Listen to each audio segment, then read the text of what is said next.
dari, sorry, Bung Dari Tony, Tuhan. pertanyaannya? Dari Tuhan. Ketenangan dari Tuhan. Jadi kalau Dari dunia dalam dan ayat ini Pak, Yohanes 14 ayat ya, 27. ya. Ya. Jadi ya udah jangan ngomong panjang-panjang dah, dari hidup saya aja. Kalau dilihat istri saya bilang kalau saya itu orang yang paling nggak punya ketenangan cukup. Waktu baru kalian mengatakan begitu. Dan saya pikir-pikir bener juga ya. Kenapa? Saya merasa tenang kalau saya punya cukup uang. Itu satu ya. Karena mungkin pernah punya pengalaman uang itu susah atau apa. Saya akan merasa tenang kalau teman-teman suka sama saya. Saya merasa tenang kalau beberapa hal yang saya rindukan dan saya butuhkan, saya bisa dapat. Itu kan secara umumnya, ya saya waktu itu mungkin 25 tahun ya begitu, walaupun pendeta ya, tapi pikirannya tenang itu, ya Allah, selalu ngomong tenang dalam Tuhan, percayakan. Tapi tenang itu kalau kita mendapatkan sesuatu di tangan kita, dan kita punya cukup power ya, punya cukup kuasa, kemampuan untuk mendapatkan apa yang kita inginkan.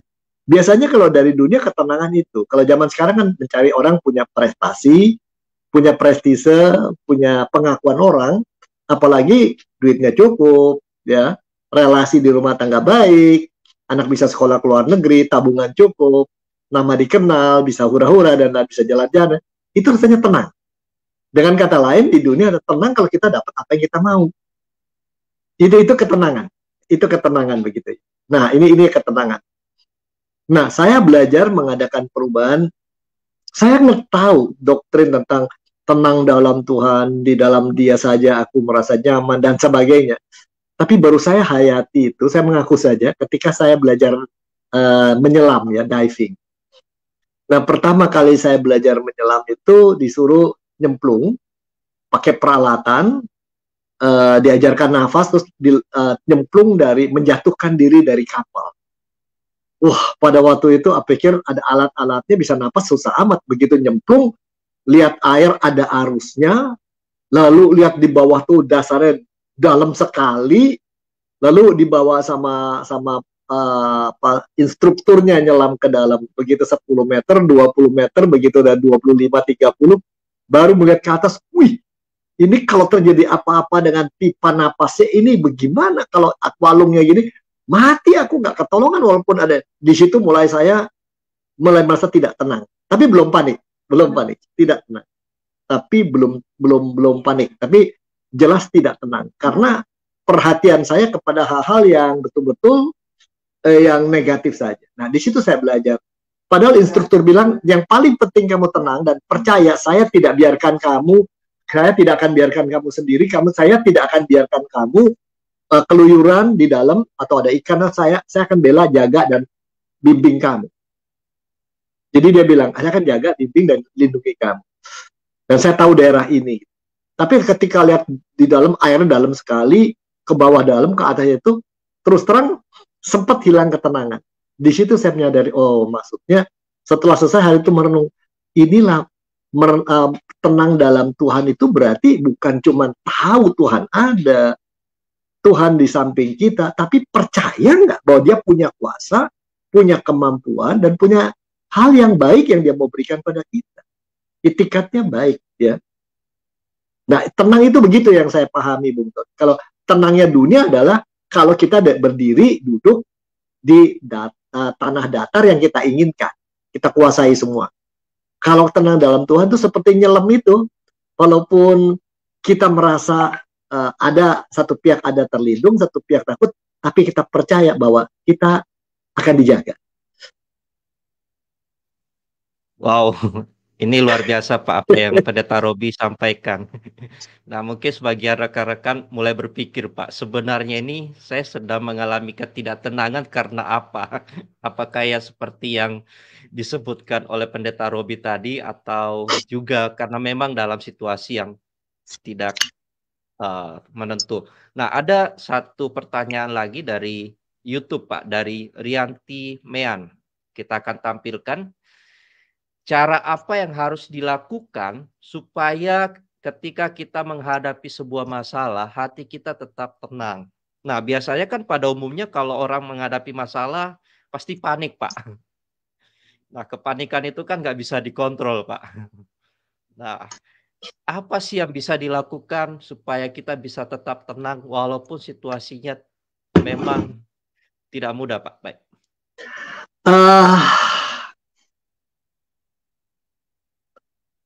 Kalau dilihat di dalam Alkitab kan dikatakan Mazmur 62 ya. Hanya dekat Tuhan saja aku tenang. Ini menarik sekali. Hanya dekat Tuhan saja saya tenang. Padanyalah keselamatanku. Nah, orang itu begitu ada masalah, kehilangan ketenangan apa? Begitu ada masalah, seringkali kan kita pertama, masalah itu nggak bisa dibohongin, memang ada gitu. Katakan Anda udah kerja 5-6 tahun, punya penghasilan teratur, lalu bos berkata, kumpul ya teman-teman, ini dengan sedih hati saya harus katakan perusahaan kita mau tutup nih. Ya Anda akan diberikan pesangon. Tapi kita lihat pesangon ini nggak akan kuat hidup dari setahun. Bayangan anak sekolah mesti dibayar, rumah masih cicilan, motor cicilan. Nah, perasaan pada waktu itu pertama-tama memang ada masalah. Tapi selain ada masalah ditambah dengan respon kita, ketakutan kita pada masalah. Sehingga masalahnya sebenarnya orang yang alami itu juga banyak kan. Dan banyak juga kemudian mencari kerja dapat gitu kan. Gitu. Cuman kita sudah berasa habis dah, nggak mungkin dapat kerja lagi. Padahal mungkin ada kemungkinan kerja lain. Mungkin setelah itu saya pernah mengalami situasi seperti itu ya. Seorang teman mengalami begitu, ditutup kantornya gitu. Saya di bagian saya juga kena tuh waktu itu. Jadi menarik gitu. Tapi saya nggak begitu pusing karena saya pikir kerjaan banyak, nanti ada lah, kita masih muda. Gitu. Tapi sangat menarik saya didekati meskipun sekarang, kok kamu tenang sih? Nggak peduli atau apa? Memang nggak punya lagi banyak duit? Enggak, malah ini buat saya fatal nih. Gimana mesti bayar uang kuliah, ngadepin anak, istri punya kebutuhan. Tapi yang sangat menarik, ngomong-ngomong, saya ini kantor ini tutup, tapi bagian lain kan enggak. Kamu bisa tetap bantu nggak? Jangan pergi gitu dia. Nah, saya lucu kenapa dari semua yang panik-panik, kesel, marah itu ada yang gebrak meja, enggak, malah dekati saya karena saya tenang. Nah, jadi kenapa sih kalau ada masalah? Pertama adalah masalah itu memang nyata, ancaman nyata ya. Kondisi standar kita hidup apa itu memang nyata jadi rusak. Tapi kedua lebih parah lagi karena pikiran kita tentang itu membuat masalah jadi double. Jadi dua musuh kita. Masalah itu ada kenyataan yang mesti kita atasi. Lalu diri kita juga punya masalah gitu ya. Karena perasaan kita jadi dua kali berkelahi dengan diri kita dengan kenyataan. Jadi apa yang mesti dilakukan? Nanti. Nanti akan saya jelaskan bagaimana untuk mengatasi itu. Dan sebenarnya Alkitab menunjukkan ya, hanya dekat Allah saja aku tenang. Sebagai satu contoh saja, barangkali katakan gitu. Masalah itu menolong kita sebenarnya lebih mendekat pada Tuhan. Masalah itu menolong kita. Jadi kalau kita nggak mau dekat dengan Tuhan, Tuhan akan narik kita lebih dekat. Ya, saya sepanjang hidup masalah yang saya hadapi banyak banget ya. Dan kadang-kadang lihat ke belakang ada malu, ada nyesel, ada kok goblok bener dulu ya. Kok saya bisa ambil tindakan yang tolol, kok bisa punya habits yang salah, kan, yang merusak diri sendiri. Tapi kalau dilihat lebih lanjut, dilihat semua masalah itu membuat kita jadi lebih dekat. Tadi siang saya makan dengan seorang menti saya. Kami hubungan kayak mentor-menti sejak tahun berapa itu? 99 berkali ya. Sekarang dia orang penting, tapi sangat menarik. Saya udah berasa something, ada kok lama nggak kontak makan, dia sharing cerita banyak sekali. Tapi sangat menarik kata-katanya. Dia posisinya sangat tinggi di bank. Dia katakan, justru masalah itu membuat saya jadi menyadari Tuhan itu dekat. Nggak ada yang lebih dekat dari Tuhan. Biar pasangan juga penting, tapi Tuhan lebih dekat. Dia bilang. Dan ini masalah membuat saya dekat. Saya bilang, saya sangat gembira mendengar kata-katamu, karena jelas kamu pinter, ya. Orang itu memang cantik, luar biasa, pintar, lalu pekerja keras, ibu yang baik, tapi satu lagi, kamu punya hikmat, wisdom, itu modalmu yang besar. Benar. Jadi pertama kalau ada masalah, jangan lihat ini, aduh nanti gimana ya, senario bakal gini. Tapi nomor satu kita lihat begini, begitu ada masalah kita lihat, ini kesempatan untuk lebih dekat sama Tuhan. Ini kesempatan saya akan lebih bisa merasakan kuasa dan kasih. Itu dulu deh barangkali. Itu dulu kalau kita bisa titik berangkat dari situ, nanti saya akan detailkan bagaimana supaya begitu. Kayaknya kita akan sudah mulai mencapai kemenangan. Jadi masalah bisa bikin kita remuk atau bisa membuat kita lebih kuat. Ya. Oke. Terima kasih Pendeta Robi. Ini ada dari rekan kita Lani Mirani Pak dari YouTube. Dia menyampaikan seperti ini. Shalom. Betulkah bahwa ketenangan yang kita alami ketika kita punya hubungan yang akrab dengan Tuhan? Jadi kan seringkali bahwa salah satu kunci supaya kita tetap tenang adalah dekat dengan Tuhan. Lalu kan banyak orang yang mencoba ketika punya masalah datang ke gereja, rajin ibadah, setia baca Alkitab, tetap saja Pak masih tidak tenang. Nah, sebenarnya ada yang salah nggak Pak? Atau apa yang perlu diperbaiki Pak? Iya. Ini sangat menarik ya. Artinya gini, saya setuju keakraban dengan Tuhan membuat kita lebih siap dan lebih kuat dalam menghadapi masalah. Tetapi kita sebagai manusia bisa goncang, itu harus kita akui. Petrus ketika di kapal kena badai ketika Tuhan hadir di ombak, dia bertanya, orang semua bilang, itu hantu. Dia nggak segitu, hanya itu. Terus dia bilang, kalau itu engkau benar Tuhan, suruh aku keluar dari kapal berjalan di atas air seperti engkau.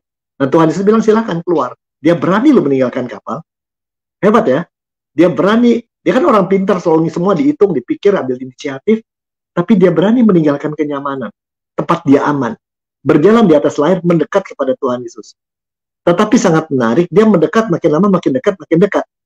Masalah ada nggak? Ada. Gelombangnya gede begitu. Anginnya keras begitu. Gitu. Tetapi semakin dekat pada Tuhan, di tengah-tengah, di kapal jauh, dekat Tuhan belum. Ketika sudah mau mendekat pada Tuhan, baru lihat dia mendengar suara angin, dan suara angin itu membuat dia jadi takut. Nah, ini dia. Apakah kita jadi tidak akan tenang kalau kita akrab dengan Tuhan? Tergantung apa yang Anda maksud dengan akrab. Kalau akrab itu aktif ke gereja, baca Alkitab, ini, lalu sambil mengharapkan Tuhan kasih yang baik. Sekali lagi, keakraban dengan Tuhan itu karena cinta, gitu ya. Cinta, gitu ya. Artinya mencintai dia, mengasihi. Kayak kita punya pacar ya. Sekarang kita kan anak kalau punya pacar manis, wangi, kalau pria yang lihatnya gitu ya, cantik. Sekarang kalau pacarnya sakit 2 bulan ya di rumah sakit gitu ya. Bulan di rumah sakit, badannya agak berbau ya. Lipstick nggak dipakai, rambut acak-acak. Anda masih sayang? Jangan sayang hanya kalau indah. Kalau sayang, sayang, bahkan itu lebih sayang. Demikian kalau kita dengan Tuhan akrab itu karena kita merasa mengasihi dia, mencintai dia, karena dia rasa cinta. Kita merasakan cinta dia yang banyak. Nah, jadi keakraban nggak akan terjadi kalau kita tidak merasakan cinta dia atau kasih dia. Makin kita merasa cinta dia dan kita makin merasa ingin mencintai dia lebih. Walaupun nggak tahu caranya. Kadang-kadang saya juga doa pagi, Tuhan apalagi yang saya mesti lakukan untuk menunjukkan saya ingin mencintai Tuhan lebih dan saya nggak tahu caranya. Kadang-kadang yang terbaik yang Tuhan inginkan. Bukan yang saya inginkan, bukan apa yang gereja saya inginkan. Tapi saya ingin Tuhan kalau kasih tahu apa yang saya lakukan. Biar nggak enak juga kalau boleh saya ingin menunjukkan cinta saya lebih. Dan itu nggak gampang. Nggak gampang gitu. Tapi begitu itu kita coba, lalu terasa keakraban, maka banyak hal penting pun udah jadi nggak penting gitu. Oke, saya beri contoh. Saya ingat 2 tahun lalu barangkali ya, apa tahun lalu, seorang artis Indonesia terkenal, bahkan suhunya, gurunya artis, Pak Hengki Soleman, waktu itu belum terbaring, tapi sakit kanker. Saya datang ke rumahnya bersama istri, karena dia cukup dekat dengan istri saya. Lalu ketika mau berakhir ngobrol-ngobrol, saya tanya, ada yang bisa saya doakan atau apa? Dia bilang, udahlah, jangan doakan saya minta sembuh, minta ini. Udah terlalu banyak kita minta dari Tuhan. Saya tuh udah merasa begitu banyak cinta kasih Tuhan. Ajar saya berdoa untuk apapun Tuhan kasih saya akan menerima dengan sukacita. Apapun Tuhan kasih, saya yakin itu yang indah. Kalaupun saya mesti pulang ke surga atau kemana, saya siap. Karena Tuhan tuh begitu baik sama saya. Saya sampai, wow, ini orang lebih dari pendeta ya. Siap menghadapi kematian, ya. Padahal dia saya kenal orang yang iseng, yang aktor sih ya, dan lain-lain, tukang bercanda, dan kadang-kadang ngeledekin orang juga, ngerjain orang. Tapi ketika dalam saat mendekati saat-saat itu, dia mengatakan begitu. Dan buat saya, wow, ini senior kita, seseorang yang benar-benar anak Tuhan yang mendalam. Gitu. Jadi justru keakraban dengan Tuhan itu bukan berarti kita melakukan banyak aktiviti, kegiatan dengan Tuhan, bukan ya. Itu adalah, kalau itu ungkapan cinta, oke. Tapi nomor 1, akrab itu adalah karena kita rasa, kita menikmati dekat dia, kita mencintai dia, dan kita ingin mencintai lebih, dan kita merasakan tiap hari cinta dia. Hanya itu membuat lebih tenang, betul. Kalau itu benar. Ya, kalau saya boleh pakai Mazmur 62 ya, hanya dekat Allah aku tenang. Nomor satu, jadinya adalah ketenangan akan terjadi memang kalau kita mendekat sama dia. Loh, kenapa kita mendekat? Dekat itu karena kita menikmati dia, merasakan cintanya dan lain, merasakan kekuatannya. Seperti waktu saya diving itu ya, menyelam. Saya mendekat dengan, kalau begitu lihat ada kima besar ya, waduh kayak besar sekali kayak tampah. Saya takut dicaplok, saya mendekat kepada apa? Saya punya instruktur, dia dekat sama saya, dengar cengir, kita jalan lagi, terus dibawa ke dalam jurang air dan lain-lain. Lama-lama saya menikmati, makin menikmati, ketakutan saya hilang, kepanikan saya nggak tenang itu. Dan ketika kemudian ada binatang juga lewat itu ya, bahkan ada ular air ya, saya tenang karena saya tahu dekat dia, saya menikmati kehadiran dia. Jadi seringkali saudara, kita nggak bisa tenang dan nggak dekat sama Tuhan karena kita nggak menikmati kehadiran. Bapak-bapak yang mendengar saat ini, tolong pikirkan, kalau Anda tidak membuat diri Anda menjadi teman dari anak Anda, sulit buat anak Anda untuk mempunyai gambaran Allah itu Allah yang mau bersahabat, yang bisa kita nikmati kehadirannya, yang bisa kita cintai, dan kita rasakan cinta. Ini dalam hal itu saya agak beruntung ya, ayah saya itu walaupun kadang-kadang kasar, tapi kami merasakan cinta dia, dan cinta itu seringkali muncul dalam kondisi informal. Gitu Bung Tony. Jadi Bu, betul ya, tenangan itu kalau kita akrab betul, caranya gimana? Nomor satu, belajar merasakan cinta dia lebih penuh, belajar mencintai dia. Ya, terima kasih Pendeta Robi. Nah, ini ada hal yang menarik Pak, berbicara tentang menikmati Pak hadirat Tuhan. Sebenarnya banyak orang yang berusaha Pak mencari bagaimana sih membangun hubungan yang intim dengan Tuhan, mulai baca Alkitab, doa, bahkan puasa. Tapi ketika baca Alkitab rasanya lelah Pak, atau mudah sekali untuk ngantuk. Dengar khotbah pun nggak mudah. Ribet. Nah, berusaha untuk membangun tapi rasanya sulit Pak, nggak bisa sama sekali. Kalau memang dekat dengan Tuhan memberikan ketenangan, tetapi untuk menuju proses dekat dengan Tuhan itu kayak berjuang sendiri Pak. Nah, ada nggak tips dari Pendeta Robi? Apa sih yang dilakukan? Apakah kita harus doa puasa, pergi ke gunung untuk berdiam diri, atau masuk di kamar tutup pintu seorang diri berjam-jam? Apakah itu yang dimaksud untuk mencari hadirat Tuhan? Atau dapatkah kita menemukan hadirat Tuhan di mana saja Pak kita berada? Baik. Makasih Bung Tony, pertanyaan yang baik, itu topik tersendiri ya, bagaimana menemukan hadirat Tuhan. Boleh dicatat untuk next time. Pertama-tama adalah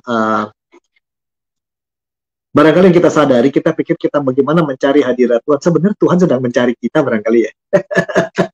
Kadang-kadang Tuhan ini kayak Musa itu kan, ya, jalan repot membawa kambing domba milik mertua, padahal Tuhan sudah ada sekitar dia. Sampai ada belukar yang bernyala itu, dia berhenti, baru Tuhan ngomong kan. Tuhan sudah di sana, Tuhan hanya ngomong ketika dia berhenti. Jadi seringkali kalau saya lihat contoh-contoh di Alkitab, satu hal yang paling penting dalam mendapatkan ketenangan, dengan merasakan kehadiran Tuhan adalah jangan lari terus lah. Ada saat kita mesti berhenti. Berhenti, diam. Karena Tuhan sudah nunggu, lama kapan kamu berhenti? Aku mau memberikan sesuatu, kamu lari sana, lari sini, nggak belajar berhenti. Tinggalkan pola kita. Jadi bukan langsung, aduh saya harus beribadah penting, berdoa, tapi itu muncul karena terima kasih. Berdoa karena berterima kasih, karena bersyukur, karena kita udah rasakan. Jadi belajar menyediakan waktu buat Tuhan, diam. Dan seperti dalam kata ya, jadi dikatakan gitu ada, hanya pada Tuhan saja kiranya aku tenang, sebab daripadanya harapanku. Ya, aku tidak akan goyah dari benteng, kota benteng dan lain-lain. Bagaimana kita dilindungi oleh kota benteng yang tinggi di gunung? Kalau kita loncat sana, loncat sini, pergi sana, meninggalkan benteng, mencari sana, nggak bisa. Kita mesti belajar juga untuk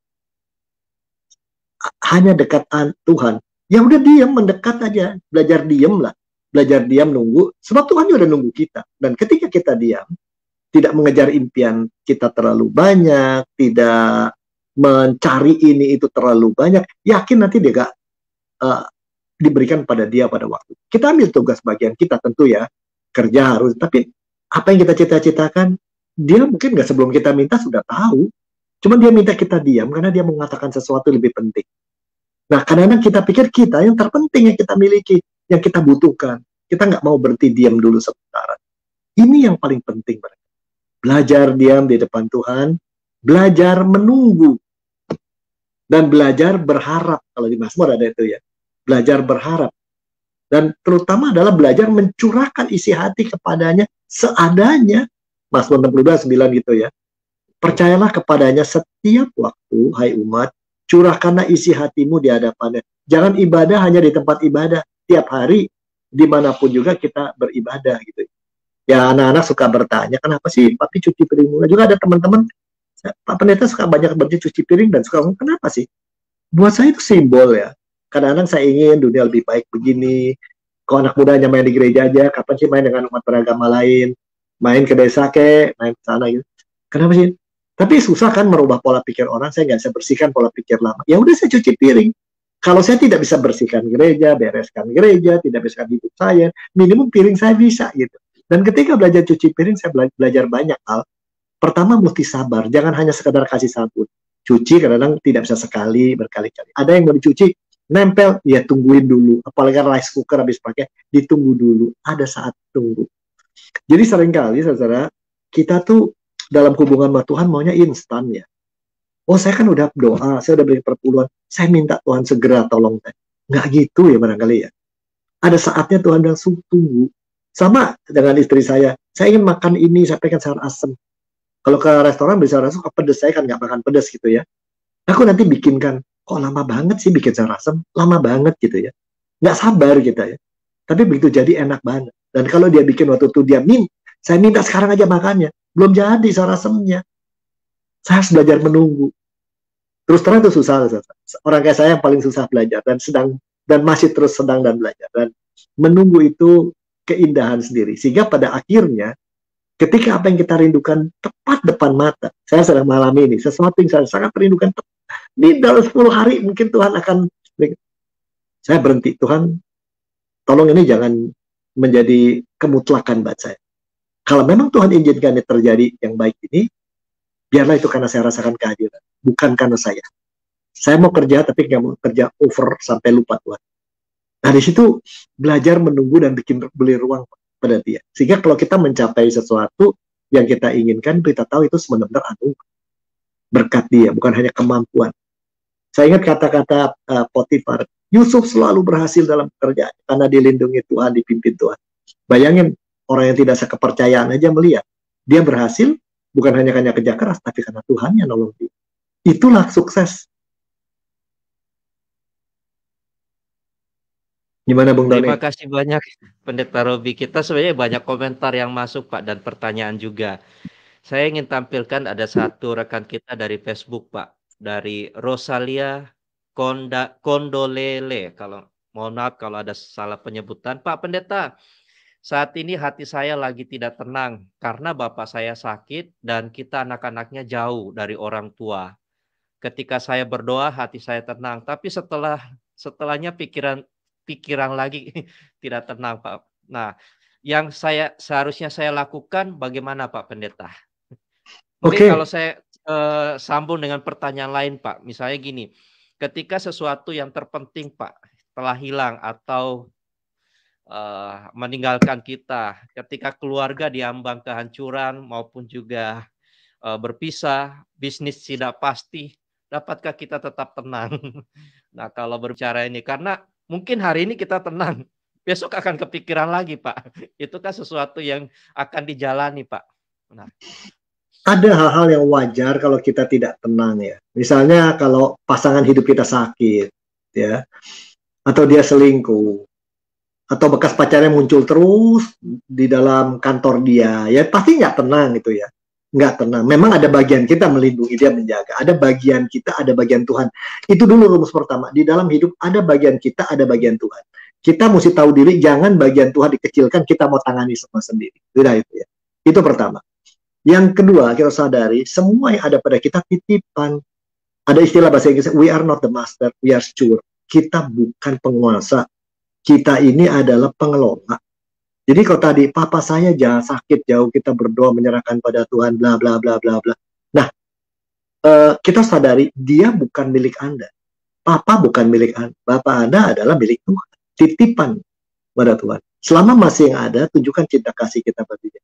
Kapan papa disembuhkan atau kapan papa dipanggil pulang, itu haknya Tuhan. Kalau saya ada seorang teman itu ya, ketika ayahnya mau sakit atau mau meninggal, dia nggak penasaran, kok saya berbuat baik sama Tuhan, ayah saya begini, kalau dia panggil Tuhan, kejam bener Tuhan, gitu. Dan ayahnya kemudian mengalami hal seperti itu. Dia betul marah dan pahit.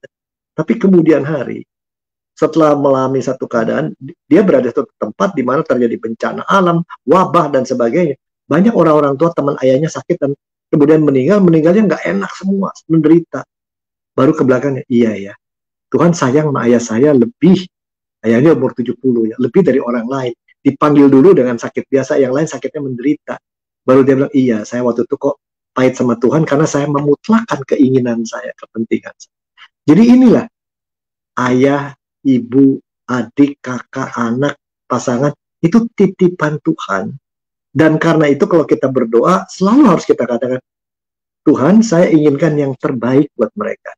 Dan saya tahu yang terbaik adalah mereka milik Tuhan. Biarlah yang Tuhan rencanakan terbaik buat mereka, kami tahu. Jadi jangan kabulkan doa saya, ini yang menurut saya paling baik. Tapi kalau Tuhan punya yang lebih baik, biarlah kehendak Tuhan yang jadi. Dan kalau yang lebih baik dari Tuhan itu tidak cocok dengan hati saya, tolong saya dihibur, tolong saya dikuatkan. Nah, tadi ada orang bertanya, gimana sih Pak supaya tumbuh dalam iman, saya lebih dekat sama Tuhan. Barangkali satu, saudara, kesalahan orang Indonesia, ini mungkin pendidikan, semuanya salah mungkin dalam pendidikan kita ya, terlalu sendiri. Kalau saya melihat kehidupan saya baca Alkitab dari umur berapa, 14 sampai selesai berkali-kali, saya belajar ini, enggak, secara iman tumbuh enggak, tahu ya, tapi cara berani mempertaruhkan diri buat Tuhan, memberikan komitmen, perubahan karakter, perubahan kebiasaan, enggak terjadi. Berubahnya seperti apa? Ketika saya ketemu seorang menjadi sahabat, dan dia banyak sharing pengalaman dia berjalan sama Tuhan. Dia mementor saya sebagai sahabat, dan saya, oh iya ya, ini salahnya saya. Jadi kalau Anda betul rindu untuk makin dekat sama Tuhan, minta sama Tuhan, berikan orang yang sudah pernah menjalani itu, sudah pengalaman mendekat pada Tuhan dan mengalami kedekatan, boleh menjadi teman Anda, menjadi contoh teladan, syukur-syukur jadi pembimbing dan mentor, ya. Kira-kira begitu, Bung, ya. Itu jawaban saya. Terima kasih Pendeta Robi. Ini ada satu pertanyaan dari Wajuningsi. Dia menyampaikan seperti ini, Pak. Ada nggak tips untuk belajar bersabar? Nah, bagaimana, Pak? Kalau berbicara tentang tenang, Pak, salah satu kuncinya kan kita harus sabar, Pak. Harus bisa menghadapi orang-orang yang nggak mudah untuk menerima kita, atau kadang-kadang bisa membuat kita kesel. Akhirnya kan kita nggak tenang. Pulang rumah, kadang-kadang kita menghadapi situasi yang nggak menyenangkan. Itu kan sesuatu yang kadang-kadang membawa kita nggak bisa tenang. Nah, ada tips dari Pendeta Robi, mungkin dari Pendeta Robi sendiri, Pak. Saya cerita aja pengalaman saya 3 tahun ini, Tuhan betul-betul bongkar saya dalam arti belajar sabar. Karena saya orangnya nggak sabaran. Kalau udah tentukan target, tentukan tahap-tahapnya, kumpulin orang, segala, mengejar, dan biasanya dapat. Tapi 3 tahun terakhir ini, 3 macam urusan, 4 ya, yang saya kejar, nggak ada sesuatu yang berjalan menurut maunya saya gitu ya. Nah, lalu satu titik tertentu, apakah ini lagi kutuk atau gue bikin salah atau apa gitu. Sempat mikir ya. Tapi apa saya bikin salah? Apakah justru pada usia seperti saya, udahlah istirahat aja, jangan kerja macam-macam pelayanan. Sempat mikir begitu ya. Tapi kemudian satu titik tertentu, entah gimana, saya menyadari, Tuhan lagi ngajarin saya untuk sabar. Sabar itu artinya apa? Membiarkan apa yang menurut saya perlu dikejar tidak tercapai. Pertama itu saya belajar. Ini mesti tercapai, ternyata nggak tercapai. Ya udah. Mungkin belajar nunggu, waktunya belum tiba. Jadi saudara, pertama Bapak tip untuk hidup tenang, belajar menunggu. Sampai kapan saya juga nggak tahu, tapi belajar menunggu. Lucunya setelah saya mengatakan, yang ini Tuhan saya bicarakan padamu supaya aku tunggu. Yang ini kuserahkan, mulai terjadi apa yang nggak tersangka. Bertubi-tubi. Terjadi saya sampai, kok bisa itu ya. Jadi ini pertama, belajarlah menunggu. Ya, kalau apa yang kita inginkan. Jadi kalau misalnya Anda punya pasangannya kok terus diselingkuh gitu. Udah apa? Kita udah doakan nggak berubah. Mungkin Tuhan masih inginkan Anda menunggu sedikit lagi. Dan semasa menunggu itu Anda akan menemukan banyak hal, bukan tentang dia, bukan, tapi tentang diri Anda. Sedang ada berkat untuk diri Anda. Temukan itu. Berkat apa yang Tuhan sedang siapkan. Pertama itu ya Pak Tony, untuk bicara soal sabar, saya belajar. Kedua, tadi saya katakan, menunggu itu belajar karena mesti diam. Yang kedua, apakah kita harus bekerja? Iya, ada bagian saya, ada bagian Tuhan. Kalau kita sudah maksimum menggunakan bagian kita, belum itu ya tunggu. Tapi yang ketiga, yang kadang-kadang kita nggak sadar adalah, kita dekat sama Tuhan, kita ini kok nggak dikasih, apa Tuhan nunggu? Ini kalian bukan nunggu juga, kenapa gagal, ada apa? Mungkin ada satu hal, pada saat itu Tuhan ingin kita mengubah kebiasaan kita, atau karakter kita, atau komitmen kita, atau cara kita melakukan kesaksian, ya, atau keakraban kita, yang seperti ini gitu. Kadang-kadang ya, kadang-kadang seperti ini ya. Dulu saya pernah hidup untuk sangat sederhana, pengen tak biarawan bisa, kalau saya nggak bisa sih gitu ya. Saya mencoba hidup gitu. Lalu satu titik tertentu mengalami ya itu gagal lagi, gagal. Ada apa ya Tuhan itu? Lalu saya pikir kan sudah saya lakukan yang baik. Gitu. Lalu pada waktu itu, kenapa seringkali saya gagal? Saya memeriksa diri. Oh ini orang mestinya kerja 8 jam non-stop kuat, saya cuma 6 jam, saya itu lemes gitu. Ya karena saya makan terlalu sedikit, istirahat terlalu kurang, dan kadang-kadang mestinya begini, saya begitu ya, mestinya bisa naik bis, saya jalan kaki. Yang kayak begitu saya belajar, oke, ini rupanya semua saya tidak tenang ini karena saya memutlakan pola saya. Tuhan ingin kita berubah. Jadi untuk bisa tenang, saya diam, nunggu, ya akrab dengan Tuhan. Tapi yang ketiga adalah kadang-kadang Tuhan ingin mengubah kita melalui situ. Ketika tidak tenang, itu kesempatan belajar berubah. Dan kita minta Tuhan tolong seorang menolong saya untuk mengenali apa yang mesti saya ubah. Saya sangat berhutang pada putri saya. Kadang-kadang dia kata, ya dia kan, kalau papa ubah ini, lebih gampang kerja sama papa. Kalau nggak pusing, cepat bener sih berubahnya. Nah, itu bercanda, tapi benar. Benar, oh iya ya. Buat saya, langkah ini A, B, C, terus nggak bisa, langsung saya is oke. Buat orang lain belum tentu. Nah, dia ngomong begitu. Nah, saya beruntung diberikan orang seperti dia yang mengkritisi saya. Yang tadi orang lain mungkin nggak berani. Gitu ya. Nah, kita mintalah pada Tuhan ada orang yang di sekitar kita bisa menolong kita agar lebih tenang. Begitu, Bung Tony? Wah, ini satu pengalaman Pendeta Robi. Memang nggak mudah, Pak, berjalan dengan orang yang mungkin ketika kita berjalan 2 langkah, orangnya masih 1 langkah, Pak. Jadi untuk mensejajarkan itu nggak mudah, Pak, untuk bisa bersabar dalam hal. Ada satu pertanyaan lagi, dan juga ini sebenarnya pokok doa, Pak, dari Facebook Osin Lajando. Saya akan bacakan. Pak Pendeta, saya minta didoakan, anak saya lagi sakit keseleo, tidak bisa jalan. Saya sempat berdoa terus.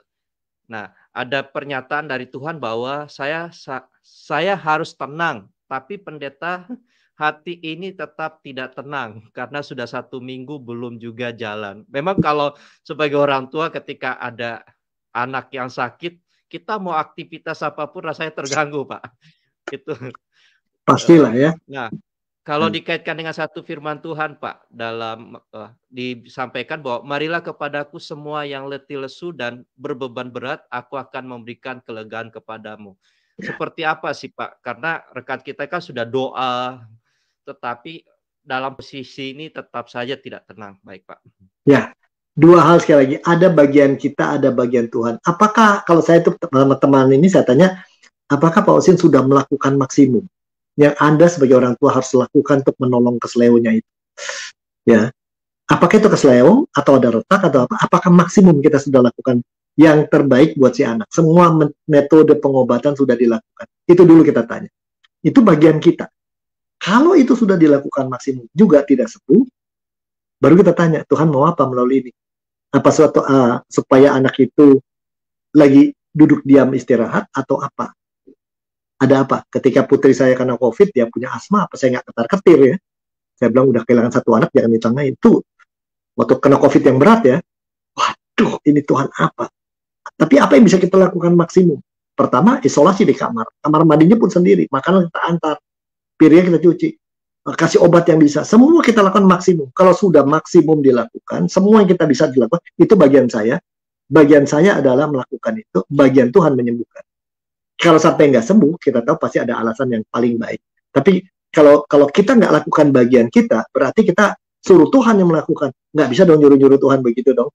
Lalu kita minta doa, nggak ada bagian kita. Ya kalau anak kesleo, pertanyaan kesleonya karena apa? Cuman soal kecil atau serius, atau jangan-jangan ada tulang rawan kena, apakah ada keretakan, ada apa, itu udah diperiksa belum? Ya? Periksa pada ahlinya atau gimana? Nah, itu penting. Ya itu bagian kita. Oh, biaya pasti keluar. Ya, semua kecelakaan ada biayanya. Tapi mana ada sih anak yang seumur hidup dari awal sampai besar nggak pernah celaka, nggak pernah jatuh, nggak pernah apa. Kalau kayak begitu orang tuanya nggak ada, satu hari bisa jalan kebentur tembok juga meninggal tuh anak, karena nggak bisa jatuh. Jadi itu dulu Pak ya. Jadi kalau kesleo misalnya udah periksa tuh, ini benar kesleo atau ada apa dengan tulang? Atau ada masalah nggak dengan tulang? Tulang rawannya, di mana kesleonya? Itu tugas kita periksa. Nah, kalau sudah bagian kita selesai, bagian Tuhan yang menyembuhkan. Kalau belum Tuhan berikan semua, nah kita bertanya, kenapa? Ada yang salahkah yang harus kulakukan? Apakah ini melalui ini ada berkat yang nggak kelihatan? Kira-kira begitu. Ya. Nah, bagaimana hati nggak tenang? Dalam hal ini sih wajar aja karena cinta kasih. Tapi sekali lagi, kita kembalikan Tuhan, anak ini punyamu. Saya coba bisa lakukan sini, Tuhan tolong. Kalau dia sembuh, saya lihat ini karena pertolongan Tuhan. Gitu, Bung Tony. Terima kasih Pak. Nggak terasa Pak, ini sudah luar biasa waktunya. Memang rekan-rekan kalau bersama dengan hambanya, kayaknya perlu ditambah Pak waktunya. Pak, satu pertanyaan terakhir Pak buat Pendeta Robi dari Arhi dari YouTube. Shalom, bagaimana kita bisa mengetahui kehendak Tuhan dalam hidup kita? Mungkin maksudnya di sini sehingga kita bisa tenang dalam menjalani Pak. Karena banyak orang yang ketika misalnya menjalani hubungan, apakah benar ini dari Tuhan atau tidak? Sehingga kan itu perasaan yang tidak tenang. Apakah dia yang terbaik buat saya atau tidak? Atau apakah pekerjaan ini yang saya lakukan ini memang yang dari Tuhan atau tidak? Nah, pertanyaannya bagaimana mengetahui kehendak Tuhan dalam hidup kita supaya kita tetap tenang Pak dalam menjalani. Baik. Ya, kehendak Tuhan itu bisa kita dapat melihat keadaan seperti teropong ya. Kalau melihat teropong itu di dalamnya kan banyak lensa. Bukan cuma satu, lensanya ada beberapa lapis. Lapis pertama untuk mengenai kehendak Tuhan adalah apa yang dikatakan firman-Nya. Jadi kalau Anda mendengarkan firman Tuhan dan merenungkan berkala, seringkali dari firman Tuhan ada dikatakan sesuatu yang tentang apa yang kita gumuli secara spesifik. Bisa. Tapi kedua, setelah itu kita dapatkan jawaban, cek dengan hal kedua. Lensa kedua adalah orang yang dekat sama kita, yang kenal kita, dan orang itu kenal Tuhan. Jadi kalau misalnya punya pacar, nah saya beruntung ketika mendapat Yulia sebagai pasangan, waktu itu saya minta pada seorang calon pendeta, istrinya teman dekat, saya katakan, ini Kak, aku milih ya, ada beberapa kemungkinan memilih. Tapi aku bingung yang ini orangnya, Yulia tuh orangnya begini, dia harus lakukan lebih pintar dari aku, cukup keras orangnya, dan kelihatannya hidupnya benar-benar ingin mengabdi pada orang lain. Ada lagi pilihan lain ini. Dan jawabannya, dia berikan kasih masukan kepada saya, yang saya nggak pernah terpikir itu. Nah itu, dan itu bertepatan dengan apa yang saya dapatkan dari Alkitab. Jadi dua, kalau orang dekat kita udah kasih masukan, dan ini itu nyambung. Waktu itu kenapa Kak, bukan yang satu lagi? Yang satu lagi nanti kamu akan begini-begini, mungkinkah kalau kamu jangan dikit? Benar juga ya. Nah ini, jadi kita lihat firman Tuhan ngomong apa, cari orang dekat sama kita, atau kalau punya cell group lebih bagus lagi. Ya orang yang tidak punya keinginan mengubah kita, tidak ada interest tertentu, tidak ada apa namanya tabrakan interest, tapi ya dia memang murni berteman sama kita dan senang mendidik kita. Yang ketiga, kadang-kadang perjalanan hidup mengarahkan kita ke satu titik sehingga kita tahu susah pun ini akan membuat kita tenang ya. Lalu yang keempat, itu nggak semua selalu terjadi tapi bisa. Tuhan bisa menjawab dengan cara yang luar biasa. Oke deh, saya beri contoh. 2 bulan ini saya mendoakan sesuatu yang memang saya butuhkan dan untuk pelayanan kita butuhkan. Tapi saya bertanya, Tuhan apakah kalau ini saya peroleh, saya akan menjadi sombong apa enggak? Lalu saya merasa menjadi lebih baik dari orang lain enggak? Saya takut kalau itu terjadi. Sebab saya lihat banyak orang-orang yang berhasil banyak, tapi kok jadinya kehilangan kerendahan hati. Saya takut, saya bilang Tuhan, kalau sampai itu mendingan nggak usah deh. Saya jangan dikasih berkat itu. Yang memang gereja butuhkan saya juga, tapi jangan, nanti sombong. Tapi Satu. Tapi di tengah itu kemudian saya katakan, tapi juga Tuhan kemungkinan untuk mendapat ini itu butuh keajaiban, susah sekali saya bilang untuk mencapai itu. Nah pada waktu itu ada teman dekat sakit, ya khususnya dioperasi, kemudian kena kanker lalu dibetulin gitu ya, sama dokter dirawat. Kemudian ada seorang teman lagi kena kanker stadium 4. Terus ada lagi seorang kemudian dikatakan punya 2 kanker. Saya merasa sangat sedih, saya berdoa tiap hari sampai saya agak lupa berdoa untuk yang tadi saya pentingkan. Dan sangat yang satu ini udah kena kanker 2, dapat lagi 1. Saya bilang, aduh kasihan, apa benar sampai gini? Anaknya sampai telepon saya ngomongnya. Anaknya cuma satu-satunya, dan dia juga seorang single mother. Saya cuma bisa berdoa, betul Tuhan, tolong kasihani mereka lah. Terus satu lagi teman itu, Tuhan, orang ini walaupun udah ada umur, orang itu masih kita butuhkan karena jelas orang itu punya cinta pada Tuhan yang besar. Yang satu lagi juga punya. Sangat menarik. Saya tuh nggak pernah kepikiran dalam 2 minggu doa yang penyembuhan luar biasa kok terjadi. Dari 4 itu 3 lapor saya. Yang satu pasangan yang lapor. Kok bisa? Yang satu malah kok sembuh gitu ya. Aneh gitu. Saya bilang itu saya nggak bisa ngomong apa-apa gitu ya. Saya cuma. Nah, dari pengalaman itu saya dapatkan, iya. Ketika saya menggumuli apa yang saya kejar itu, Tuhan tahu kok. Tuhan akan memberi signal gitu. Ya, Tuhan memberi signal. Aku tahu yang terbaik. Aku dengar doamu. Dan apalagi kalau kamu menyerahkan kepada aku apa yang kau mau capai, aku udah tahu kok. Jadi kalau Bapak yang anak kesel, Tuhan juga tahu. Tapi melalui itu tolong kita pikir Tuhan sedang ngomong apa pada Anda. Coba ngobrol sama teman-teman begitu ya. Nah, kepada orang yang mungkin pada saat ini juga punya masalah dengan keluarga. Kalau suami marah aja pada Anda, udah nggak mau ngomong, udah kita putus hubungan itu, pisah tempat dan lainnya. Mungkin kita juga bertanya, Tuhan ngomong apa sama saya? Apa yang mesti saya ubah? Jangan-jangan kita menyalahkan keadaan sehingga kita nggak tenang. Kita salahkan orang lain kita. Jangan-jangan problemnya nggak tenang karena kita sendiri ada sesuatu dalam diri kita yang Tuhan ingin bereskan dan kita nggak mau. Jadi kita blaming yang salah orang, yang salah keadaan. Padahal salahnya di kita. Kita nggak mau ubah beberapa hal tentang diri kita. Barangkali itu penting. Begitu Bung Tony.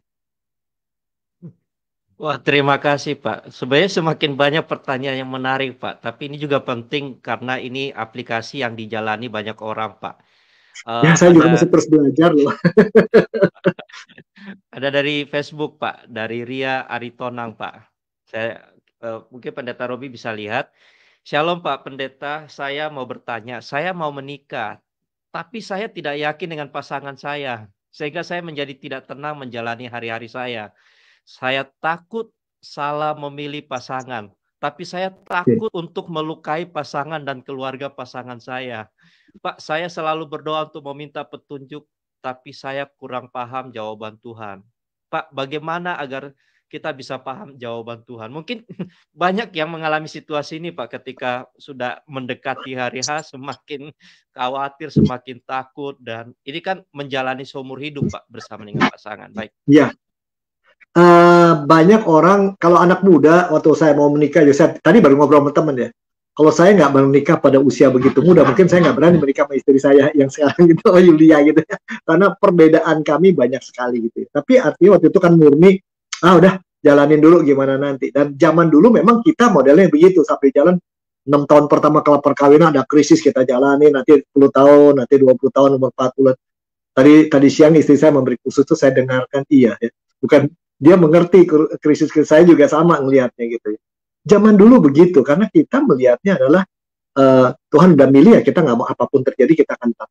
Tetapi kan bisa juga terjadi karena perkawinan itu tanpa persiapan dan kematangan ya, dan tidak menyadari perbedaan di antara berdua. Ketika jalani perkawinan baru merasa perbedaan itu begitu besar dan tidak pernah terselesaikan.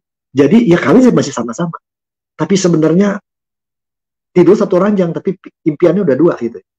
Atau lebih dalam lagi, ada kepahitan dan ada cinta udah nggak ada di perkawinan itu. Yang terada cuma toleransi.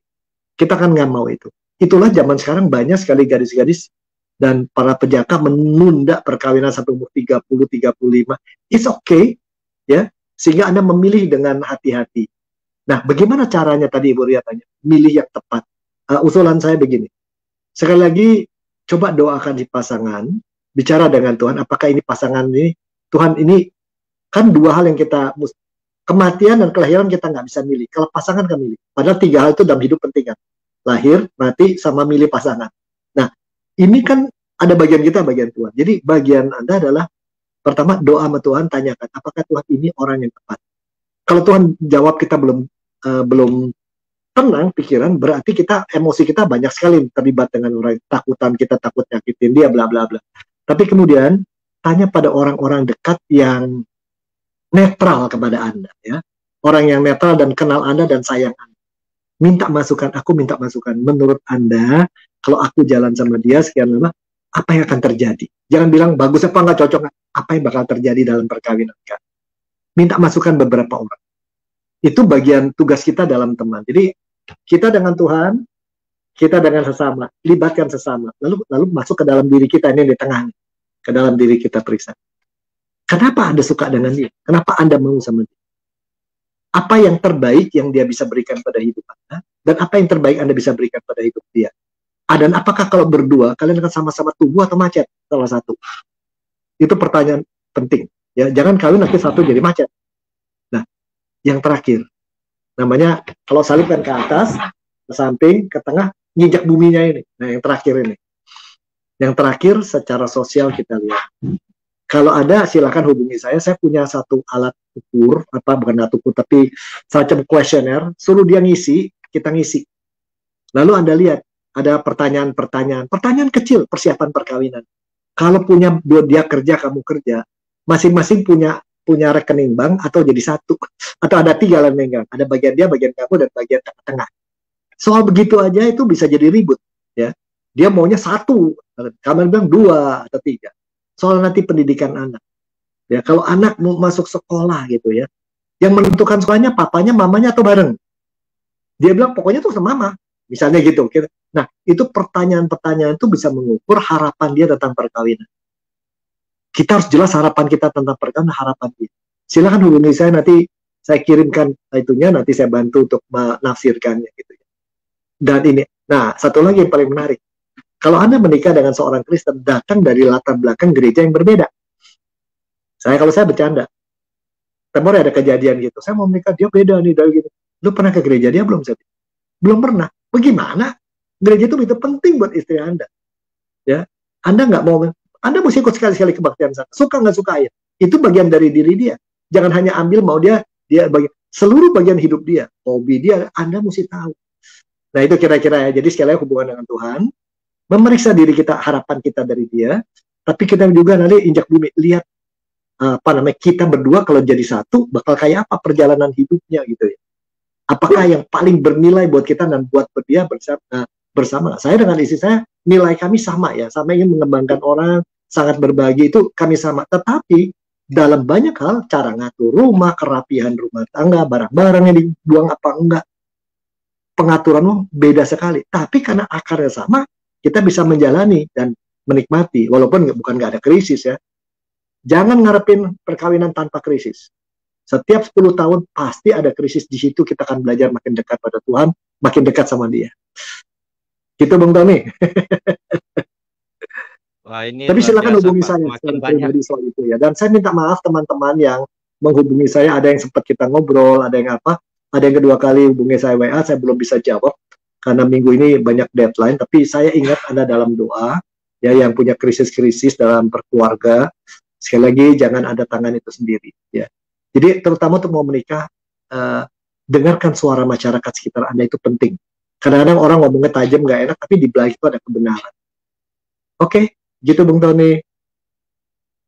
Ini cukup banyak topik yang dihasilkan, Pak. Ada memilih yang tepat, menjalani krisis dalam keluarga, bahkan ada juga yang tetap bersabar, dan ada yang menyampaikan terima kasih. Pak, izinkan ada satu pertanyaan. Saya pikir ini sangat penting, Pak, untuk Pendeta Robi sampaikan buat kita semua. Dari Rianti Mean, YouTube, dan nanti kita akan mendoakan juga. Dia menyampaikan seperti ini, Pak. Ada beberapa teman saya yang mengakhiri hidupnya karena depresi dan hatinya tidak bisa tenang sehingga memilih jalan untuk mengakhiri hidupnya. Nah, apakah dengan mengakhiri hidup adalah salah satu jalan yang terbaik? Mungkin ini kadang-kadang orang berpikir, "Wah, kalau saya menderita terus di dunia, mungkinkah jalan satu-satunya adalah mengakhiri hidup?" Dan bagaimana sebenarnya kita mengarahkan kembali untuk bisa datang kepada Tuhan dalam kondisi yang demikian, Pak? Baik. Oke, terima kasih. Ada 3 hal menyebabkan orang memutuskan untuk bunuh diri ya. Penelitian yang saya lakukan terhadap anak SMA, bahkan di sekolah Kristen di beberapa kota di Jawa, menunjukkan hampir 10,32% yang mengatakan pernah mikir untuk bunuh diri. Nah, penyebabnya apa? Dibully temen, gagal mulu, tekanan orang tua, dan lain-lain. Atau kalau yang udah lebih tua karena kerjaan. Nah, ada beberapa hal yang perlu kita sadar. Pertama, orang ada yang ingin bunuh diri karena satu hal tadi.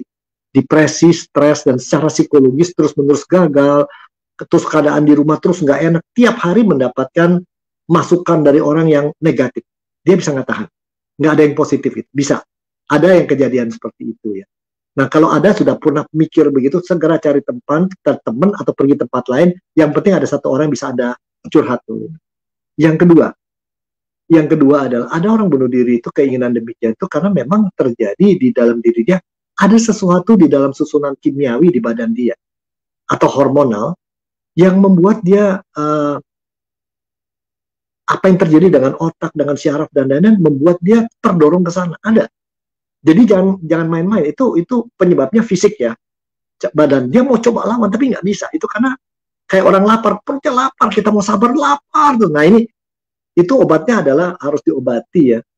Cari psikiater, bukan psikolog ya, tapi psikiater atau cari dokter yang bisa menolong itu. Dan ada satu kasus seperti itu ditangani, ternyata dikasih makan 1-2 vitamin normal aja dan baik kembali gitu ya. Jadi jangan bilang oh ini depresi, belum tentu, karena depresi mungkin hal lain gitu ya, bisa fisik ya, jasmaninya ada yang nggak beres di dalam, kurang vitamin ini, vitamin itu, atau hormon kebanyakan. Tapi ada yang ketiga, nah ini mungkin kedengarannya lucu, ada orang yang memang terdorong ke sana, entah kenapa, karena mungkin pernah terkait tersinggungan atau orang tuanya atau dianya yang dengan kuasa-kuasa yang bertentangan dengan kuasa Kristus, kuasa gelap dan lain-lain, itu bisa terjadi juga. Jadi kalau kau tanya kenapa orang itu bikin, apakah lebih baik kalau menyelesaikan? Nah, sekarang beginilah, kan nggak ada di antara kita sini udah pernah mati dan bangun lagi kan. Jadi kita nggak tahu apa jawabannya. Saya juga belum pernah ke sono balik lagi gitu ya. Tapi yang pasti adalah kalau waktu saya mau meninggal, nafas saya terakhir, doa saya cuma satu. Biarlah pada saat terakhir itu saya masih bisa puji Tuhan, karena kebaikan Tuhan bukan hanya sampai saya hidup, setelah saya mati pun saya akan lebih merasakan cinta kasih Dia. Itu keyakinan saya. Kita harapkan begitulah. Kalau misalnya ini terjadi satu dan kita tahu kita akan mati dengan, ya saya nggak tahu akan ke sana, tapi saya tahu kalau hidup aja Tuhan sayang sama saya ke sana. Tetapi kalau orang yang merasa hidupnya pahit mau bunuh diri, dia akan memasuki saat-saat terakhir itu, bayangkan ya, nggak tahu depannya kemana, dan mungkin saat ini, lalu setelah ini apa lebih enak dari sini atau lebih parah, itu kasihan sebenarnya. Jadi tidak benar kalau itu mengakhiri segalanya, melegakan. Kita nggak tahu dalam perjalanan berikutnya, kematian kan gerbang. Di situ setelah itu ada apa? Istirahat depan Tuhan. Nah, kalau orang bunuh diri lalu nggak istirahat depan Tuhan, lalu malah jalan lagi di tempat yang lebih serem, kan lebih sakit ya. Barangkali itu mesti diingatkan pada teman-teman yang pernah mikir tentang itu. Gitu loh Bung Tony, jawaban saya.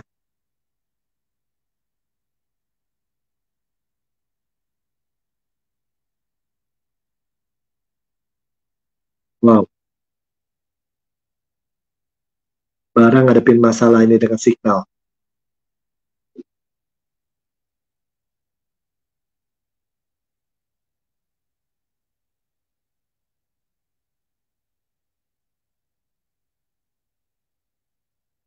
Signalnya down ya Bung Tony ya. Oke. Ya, thank you Pak. Sempat Ya. ada gangguan dari sinyal, tapi penjelasan dengan dari Pak Robi sendiri sungguh baik buat kita semua dan rekan-rekan juga menyampaikan banyak terima kasih Pak. Sebenarnya masih banyak pertanyaan tapi karena waktu ya Pak hampir sejam. Namun ada sesi khusus nanti lagi kita akan bersama dengan Pendeta Robi untuk membahas hal-hal yang lainnya. Dan rekan-rekan juga yang sudah menyampaikan pertanyaan, mohon maaf karena keterbatasan waktu. Namun ada banyak topik yang sudah disampaikan juga oleh hambanya di YouTube. Nah, ini ada yang menyampaikan Pak, boleh minta Pak, kuesioner yang Boleh, tadi boleh. Pendeta Robi sampaikan, kita bisa Boleh, nanti hubungi Bung baik. Tony ya, hubungi Bara ya, nanti berikan nomor handphone saya. Dengan senang hati kami berbagi kalau demikian ya. Kalimat terakhir Bung Tony? Oke, baik. Boleh Ya, dari Pendeta Robi? ya. Lebih gampang dalam hidup berjalan tidak tenang ya. Kalau kita berjalan dalam ketenangan bukan berarti jadi masa bodoh, bukan berarti cuek, bukan. Tenang itu adalah pilihan untuk meletakkan mata kita ke mata Tuhan, bukan hanya ke tengah dunia. Orang yang tidak tenang hanya melihat dunia dan menyampingkan Tuhan. Kita mau lihat dunia, memang dunia adalah kejam, berat, banyak masalah dalam hidup, tapi mata kita tetap lihat Tuhan. Saya di atas gelombang, iya. Saya mungkin perahu saya nggak baik, sudah di belakang, iya. Tapi di depan ada Kristus, dan di situ saya bergerak. Selamat kalau yang lagi tidak tenang, selamat yang lagi ada masalah, berarti Tuhan sedang tarik Anda lebih dekat.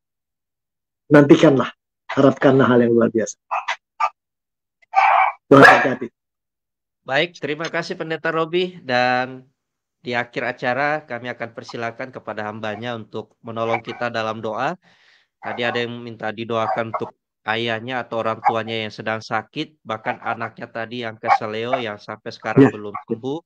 Kita doakan dan mendoakan juga buat rekan-rekan yang ada. Kami persilakan kepada hambanya Pendeta Robi Chandra untuk menolong kita dalam doa. Bapak, kami berterima kasih. Bapak tahu bahwa kami seringkali tidak tenang, seringkali kami gelisah dan galau. Inilah bagian kelemahan kami sebagai manusia, tapi kami mau bertumbuh semakin lama semakin terbiasa dan mendisiplinkan kami melihat wajah-Mu ketika ada banyak gangguan dalam hidup, banyak gelombang, banyak kesusahan, dan ketika kami galau. Dan biarlah pada saat-saat ketika ada sakit penyakit, ada masalah keluarga, ada keuangan yang membingungkan kami bisa percaya pada Tuhan. Kami mau berdoa saat ini bagi teman-teman yang bergumul dengan kesehatan. Teman Pak Usin anaknya yang kesleo, kami mohon Tuhan turun tangan, berikan dia juga satu pembicaraan khusus mengapa Tuhan biarkan itu terjadi. Kami mau berdoa untuk rekan yang dalam rangka memilih pasangan, apakah ini memang pasangan yang Tuhan pilihkan buat dia dan harus mengalami bersama banyak perubahan menjalani ini, ataukah ini adalah sesuatu yang hanya keinginan pribadi. Biarlah Tuhan bicarakan dan berikan orang-orang yang akan menolongnya. Kami juga mau berdoa untuk teman-teman yang punya kesulitan ya Tuhan di dalam kehidupan sehari-hari sampai stres dan banyak masalah. Biarlah pada saat ini kami berhenti memikirkan hanya perasaan kami, tapi kami mau melihat mendekat kepada Tuhan, dan kalau boleh Tuhan jamah berikan kepastian kami tidak menjalani ini sia-sia, tapi karena Tuhan sedang memberikan berkat melalui semua kesusahan kami. Dengan demikian kami tenang, walaupun kami tidak selalu mengerti dan memang bukan tugas kami mengerti. Kami ingat orang di Sukabumi yang kakinya terus sakit minggu ini, Tuhan tolong. Kami bersyukur teman kami yang tulang punggung dan syaraf-syarafnya Tuhan sudah perbaiki. Kami ingat saat ini seorang wanita yang mendadak mendapat sakit yang luar biasa menakutkan, tapi kami percaya Tuhan juga sedang turun tangan, dan kami berterima kasih minggu-minggu ini ada pemulihan. Dan Tuhan banyak yang kami minta, terutama untuk keluarga. Kami ingat keluarga di mana suami dengan istri tidak harmonis, dan mungkin ada banyak salah paham, salah pengertian mengenai tugas masing-masing. Kami ingat seorang suami yang begitu cuek pada istrinya, sehingga dia meninggalkan masa ditinggal dan jauh sendiri, tapi dia bertahan dan harus lindungi dia, keluarga ini. Banyak yang kami mau minta ya Tuhan. Dan seorang ibu yang kami ingat saat ini juga khawatir tentang anaknya yang sudah dewasa, tetapi anaknya juga masih bingung memilih perjalanan, dan suaminya juga ada masalah. Banyak Tuhan, tapi kami belajar makin banyak masalah, biarlah kami makin dekat padamu saja. Dan kami merasakan apa yang sedang Tuhan sediakan. Terima kasih Bapak, Engkau Allah begitu baik. Terima sembah sujud kami dan jadikan hidup kami lagu cinta buat-Mu. Dalam nama Tuhan Yesus kami berdoa. Amin.